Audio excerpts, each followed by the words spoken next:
Од условна казна па се до 18 години затвор е разликата во казните што ги носат судиите за возачите кои што со непочитување на правилата згазиле и усмртиле луѓе кои поминувале на пешачки премин.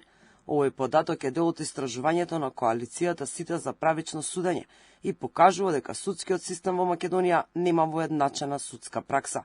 Ова значи дека судиите имаат огромен простор за слободно судиско убедување, па за исти кривични дела сторени во слични околности носат многу различни одлуки, коментира Дарко Аврамовски од коалицијата Сите за правично судење.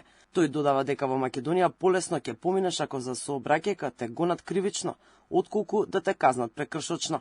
Има одлуки од кривични постапки со глоби од 300 евра, а биле изречени прекршочни казни од 400 евра. И оно што е најстрашно веќе е прифатливо дека секој случај е сам за себе и дека треба да се гледа како посебен дел, а не како споредба со останатите случаи.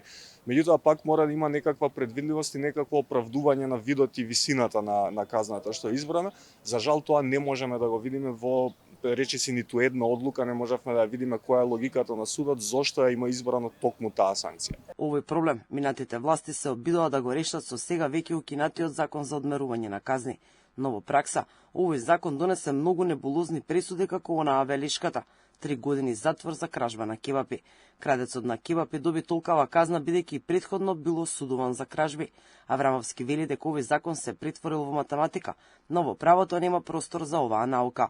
Појаснува дека судиите мора да ги разгледаат сите околности и да имаат слобода при одлучувањето, а овој закон тоа им го ограничувал. Добро е што веќе е укинат, досега требаше да се најде алтернатива за воедначување на судската пракса, подвлекува Аврамовски. Во тој закон беше дадена математичка формула. Да речеме, ако сте повратник, тоа е 5 поени, 5 поени вие носи таа санкција, што во принцип го лишува слободното судиско убедување и го сведува судскиот процес на некое просто математичко правило кое што може да го работи компјутер, а не треба да имате човек.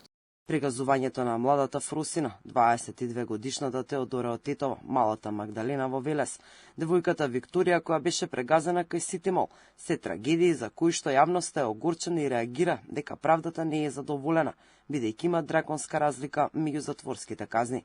Висината на казната зависи од тоа дали возачот бил обвинет за небрежност или умисла.